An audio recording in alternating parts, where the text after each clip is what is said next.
सुनो, अरे साइलेंट।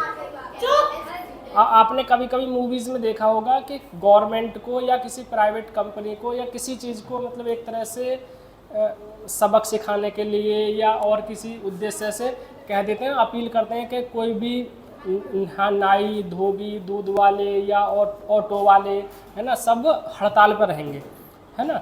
मान लीजिए बड़ा से मेरठ शहर है, दिल्ली शहर है ना, अगर कोई गवर्नमेंट से उनको मांग मंगवानी है तो वो कह देंगे कि हम हड़ताल कर रहे हैं।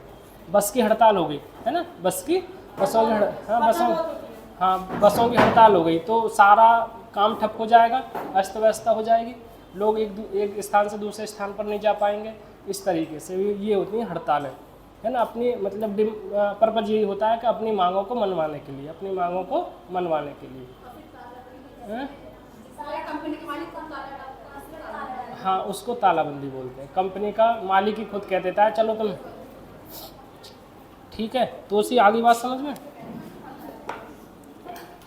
अब देखो हमने ये उसके परिणामों में मैंने ये बताया था, हड़तालों पर रोक लगा दी गई थी, है ना, ये लिखवा दिया था।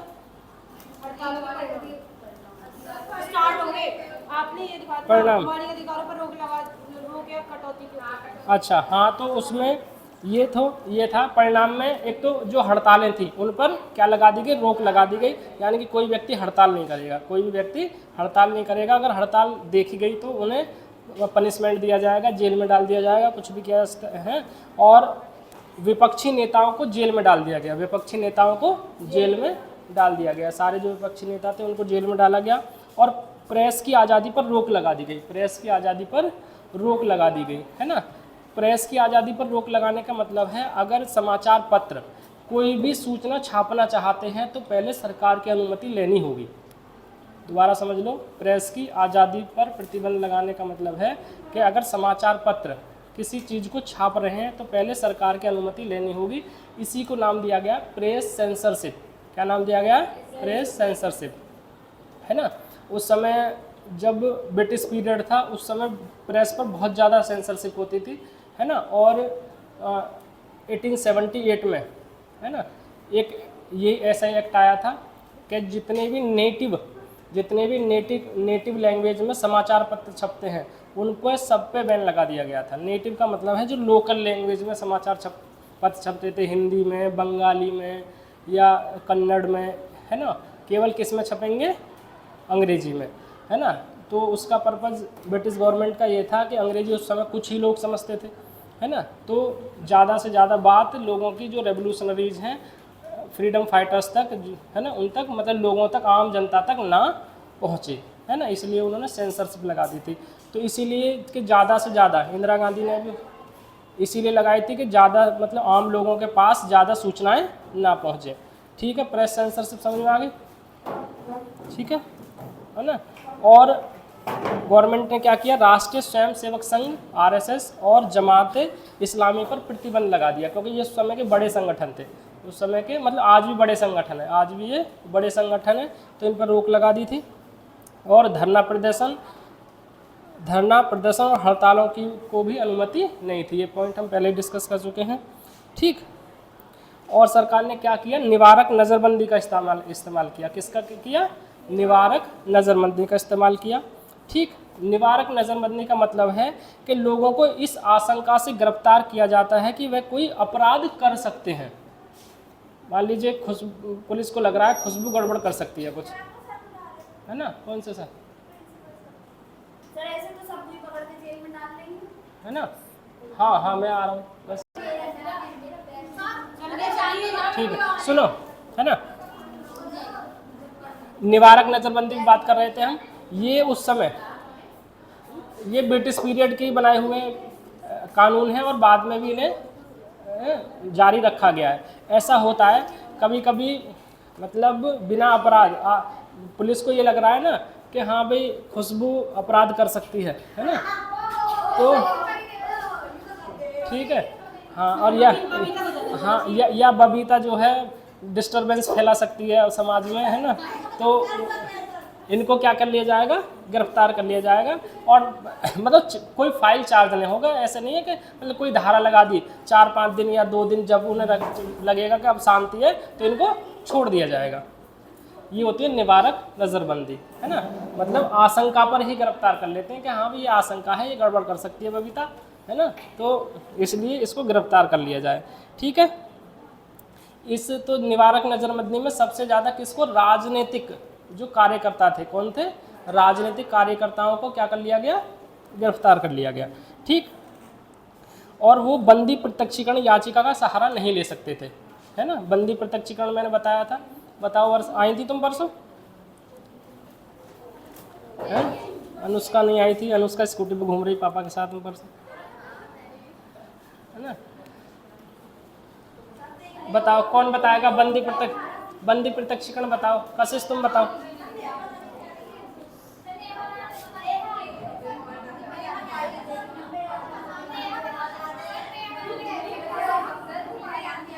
अरे जिसको बताना होगा वो बता देगी, तुम ज़्यादा फालतू मत बोला करो। बताओ, लो भूल गए। दूध नहीं पीती हो, किशमिश नहीं खाती हो, किशमिश खाती हो, हैं? किशमिश खाती हो, किशमिश भी खाया करो, याददाश्त तेज हो जाएगी। हैं? हाँ किशमिश बैठ जाओ। इसकी बबीता की मेमोरी तो खूब तेज है, ये दूसरी जगह लगाती है उसे, है ना, एनर्जी को दूसरी जगह लगाती है। बुद्धि में किसी की में कोई कमी नहीं है, बात बस ये है कि तुम उसे लगा कहाँ रहे हो। हाँ, जो तुम्हारी एनर्जी है, तुम्हारा कंसंट्रेशन, तुम्हारा जो फोकस है वो है कहाँ, बस प्रॉब्लम ये है। वरना जितनी तुम में एनर्जी है इस टाइम पर, है ना, एनर्जी है, बुद्धि बढ़िया है, याद करने की अच्छी क्षमताएं हैं, अगर एक बार फोकस कर दो तो तुम टॉप कर जाओगे, है ना। चलो बंदी प्रत्यक्षीकरण किसी को याद नहीं आ रहा है ना।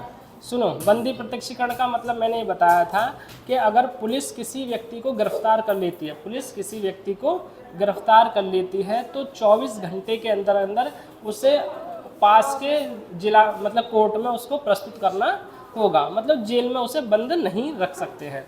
यह है बंदी प्रत्यक्षीकरण। तो बंदी प्रत्यक्षीकरण का सहारा लेने का, यहाँ ना लेने का ये मतलब था कि वो पुलिस उनको जेल में ही बंद रखेगी जब तक उसका मन है, मतलब गवर्नमेंट का जब तक मन है, समझ गए। ये होता है बंदी प्रत्यक्षीकरण। मैंने बताया था कि आर्टिकल 32 है ना, आर्टिकल 32 और 2 to 6 ये सुप्रीम कोर्ट और ये हाई कोर्ट, मतलब इन आर्टिकल के अकॉर्डिंग, इन अनुच्छेदों के अनुसार, अनुच्छेद 32 के अनुसार सुप्रीम कोर्ट याचिका दायर कर सकता है, 5 याचिका होती हैं, और 226 के अकॉर्डिंग हाई कोर्ट 5 याचिका बंदी प्रत्यक्षीकरण की और प्रोहिबिशन की, है ना, मैंडामस, ये इस तरह की 5 याचिकाएं हैं। इनके अकॉर्डिंग वो जारी कर सकते हैं। मतलब जैसे हमने मौलिक अधिकार तो दे दिए, मौलिक अधिकार तो दे दिए, यानी कि नियम तो बना दिए, लेकिन उनको इम्प्लीमेंट करवाने वाला कोई ना हो। मान लीजिए हमारा नियम बना हुआ है कि बच्चों को वहाँ तक लाइन से जाना है, ठीक है, अगर वहाँ टीचर ना खड़े होंगे तो कोई जाएगा लाइन से? नहीं जाएगा ना, भगदड़ मच जाएगी, है ना। तो केवल नियम बनाना ही पर्याप्त नहीं होता, उनको इम्प्लीमेंट कराने के लिए हमें एक बॉडी चाहिए होती है, मतलब उनके पीछे नियम होते हैं और उनको इम्प्लीमेंट कराने के लिए क्या चाहिए होता है, कोई ना कोई पावर चाहिए होती है। इसलिए मान लीजिए हमने मौलिक अधिकार तो दे दिए, लेकिन उनको इम्प्लीमेंट कराने की पावर किसी को ना दी, कोई नियम नहीं है, तो कोई नहीं मानेगा। इसीलिए ये बनाए गए हैं, है ना। इसीलिए उसको नाम दिया गया आर्टिकल 32 को संवैधानिक उपचारों का अधिकार, राइट टू कॉन्स्टिट्यूशनल रेमेडीज। समझ गए? अब याद रखना है। बाद में लेकिन कुछ उच्च न्यायालयों ने बंदी प्रत्यक्षीकरण की जो याचिका थी वो स्वीकार कर ली थी, बंदी प्रत्यक्षीकरण की याचिका स्वीकार कर ली थी, है ना। लेकिन बाद में इस निर्णय को सर्वोच्च न्यायालय ने पलट दिया था कि अगर आपातकाल है तो बंदी प्रत्यक्षीकरण की याचिका सुनी नहीं जाएगी, ठीक है। ये बहुत विवादित फैसलों में से है सुप्रीम कोर्ट का, है ना, ठीक है, ये था, है ना, ये है। और इस समय इस कारण से फिर क्या हुआ था एक कन्नड़ लेखक थे शिवराम कारत। कौन थे? कन्नड़ लेखक शिवराम कारंत। और थे और पद्मश्री से सम्मानित थे। ये पदक होते हैं 3 तरह के, पद्म भूषण, पद्म विभूषण और पद्मश्री, है ना? आपने सुने होंगे, कंपटीशन की तैयारी करोगे जब पढ़ोगे, है ना? हम ना करेंगे। सही है। तू वो ये होम साइंस नहीं ली तुमने ना? होम साइंस वहाँ पे ध्यान दो अपना, बढ़िया से खाना बनाया करना तुम, है? हाँ वही, वो भी ठीक है। तो फणीश्वर रेणु ये 2 लोग थे। इन्होंने फिर अपने जो ये थी पदवी थी उससे वो दे दिया था, मतलब वापस लौटा दी थी। ठीक है, ये था। और इसमें एक और है, चलो पहले इतना लिख लो फिर मैं करवाता हूँ तुम्हें, है ना?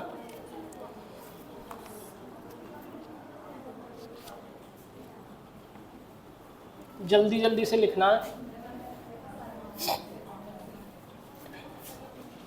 ये लिखो,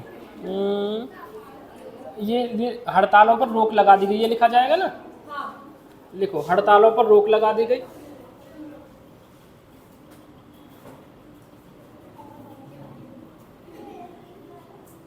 हड़तालों पर रोक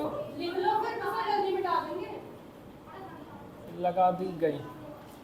जल्दी लिखो और मैं मिटा भी दूंगा और चेक करूंगा, जिसने नहीं लिखा उसे घोषम पद्धति। विपक्षी नेताओं को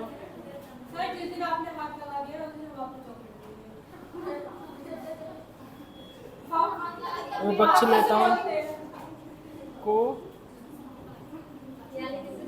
जेल में डाल दिया गया।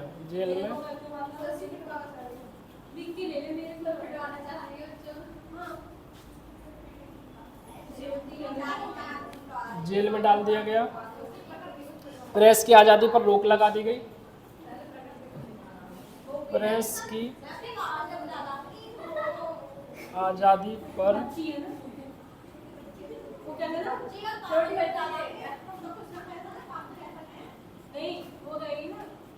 प्रेस की आज़ादी पर रोक लगा दी गई। कुछ भी छापने से पहले कुछ भी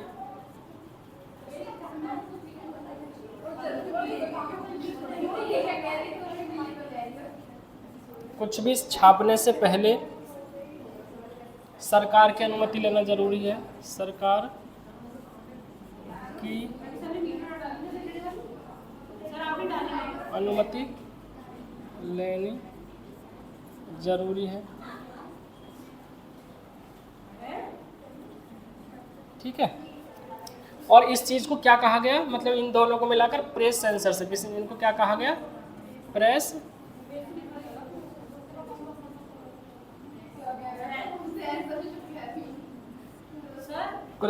सेंसरशिप है।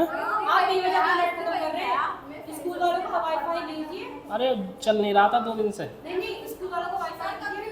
हाँ स्कूल वालों का नहीं चल रहा था। ठीक है, प्रेस सेंसरशिप। और सरकार ने आगे क्या किया? अरे ये देखो, राष्ट्रीय स्वयंसेवक संघ, राष्ट्रीय स्वयं सेवक संघ RSS, है ना, एवं जमात इस्लामी,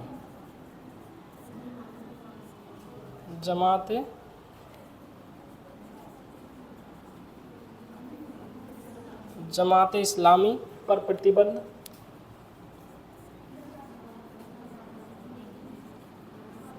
ये तो चल भी ऐसे ही रहा, प्रतिबंध। ठीक है,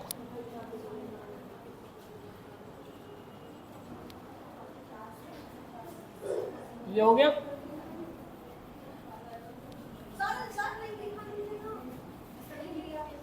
है ना, तो और ये हुआ,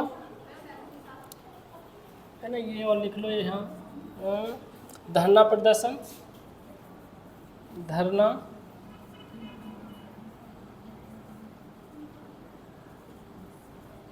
प्रदर्शन और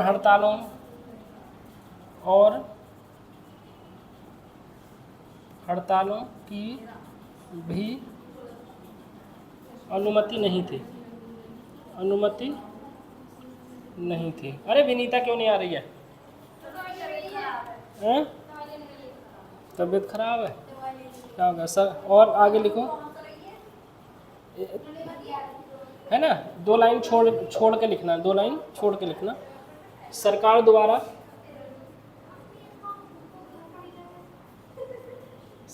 द्वारा निवारक नज़रबंदी, निवारक नज़रबंदी का इस्तेमाल, नज़रबंदी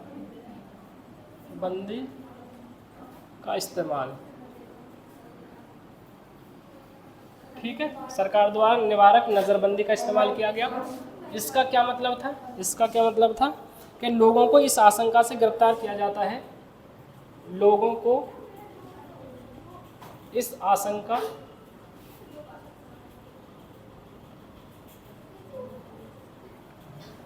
से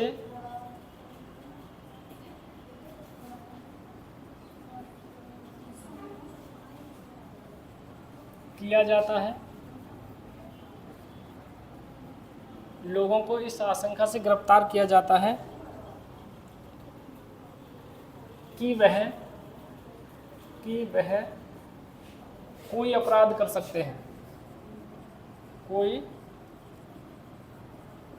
अपराध कर सकते हैं। मैं इन सारी चीज़ों को तुम्हें इसलिए बता रहा हूँ एकदम तुम्हारे कॉन्सेप्ट क्लियर हो जाए, है ना। कहा नज़रबंदी क्या होती है, नज़रबंदी तो लिख दिया लेकिन पता है नहीं होता क्या है।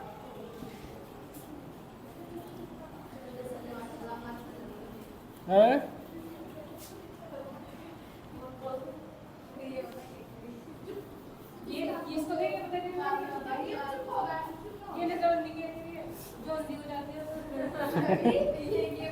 वर्षा क्या कह रही, क्या है?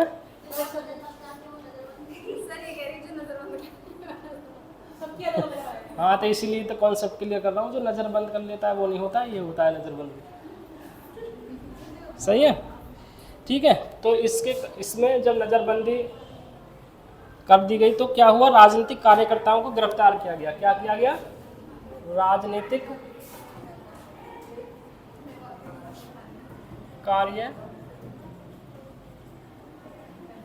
कार्यकर्ताओं को गिरफ्तार किया गया, ठीक है। राजनीतिक कार्यकर्ता गिरफ्तार किए गए। बंदी प्रत्यक्षण याचिका का सहारा नहीं ले सकते थे, बंदी प्रत्यक्षीकरण की याचिका का सहारा नहीं ले सकते थे।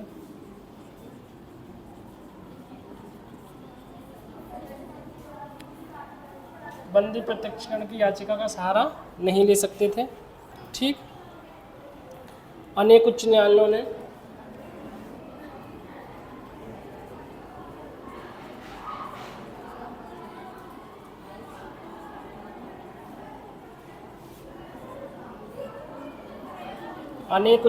ने बंदी प्रत्यक्षीकरण की याचिका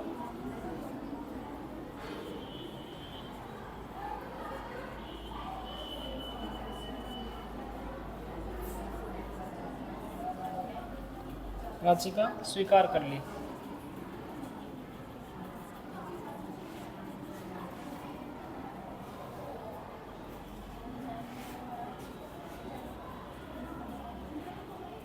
लेकिन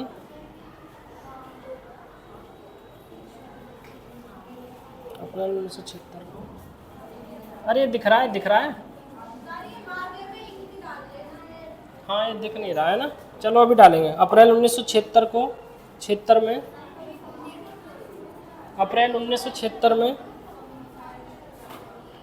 सर्वोच्च न्यायालय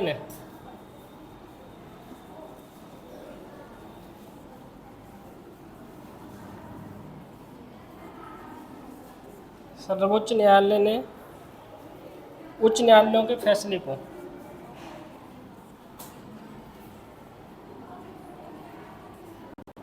के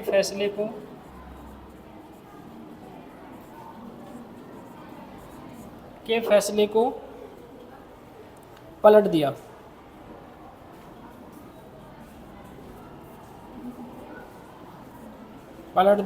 और सरकार की दलील मान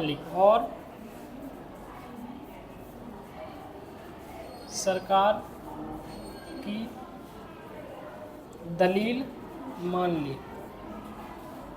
ठीक है।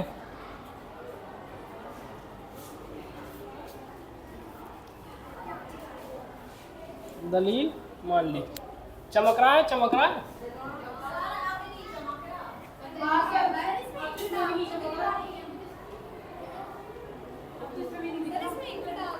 हाँ, इसे बंद करो, रोको इसे। अरे इधर, हाँ इधर। तो ये जो है ना, सरकार की दलील मान ली। दलील मानने के बाद में है ना, आगे लिखना ये यहाँ पे नागरिकों के लिए। अब क्या हुआ?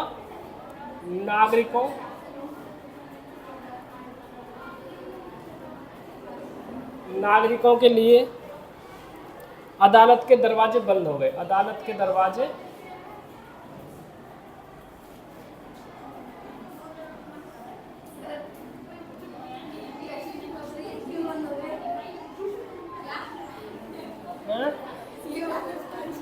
हाँ इसलिए बंद हो गए कि बंदी प्रत्यक्षकरण की याचिका से, वो पहले ही मना कर दिया कि बंदी प्रत्यक्षकरण की याचिका सुनी नहीं जाएगी।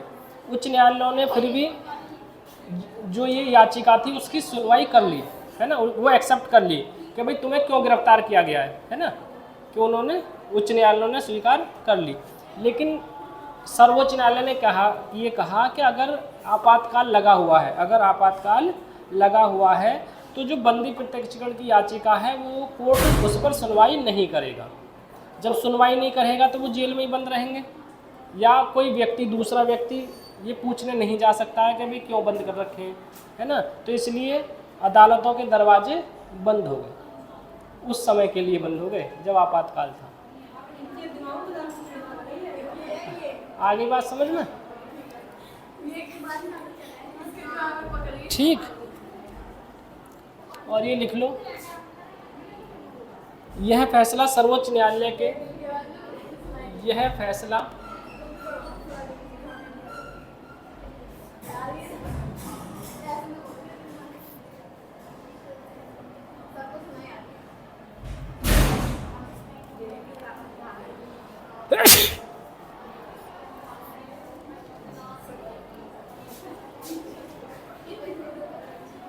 सर्वोच्च न्यायालय के सर्वाधिक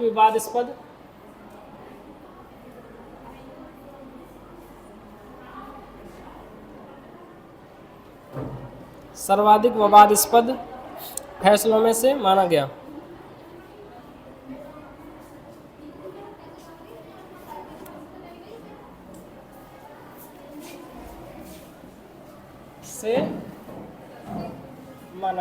ठीक है, ये था।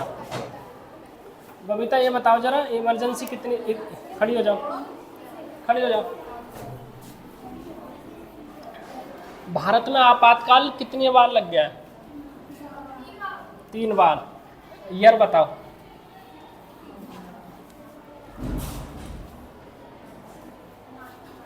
ठीक है। अब इस फैसले के कारण क्या हुआ, है ना, कब पूछ सकता है, एमसीक्यू में वगैरह कभी पूछ ले तो लिख लो। कन्नड़ लेखक शिवराम कारत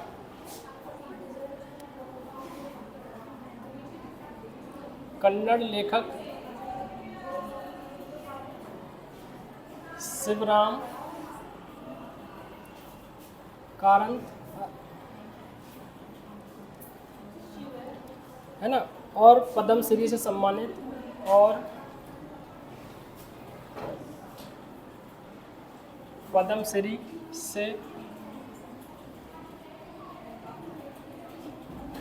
से सम्मानित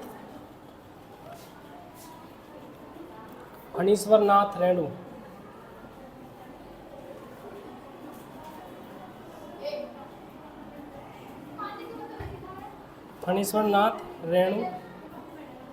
ने लोकतंत्र के दमन के विरोध में, ने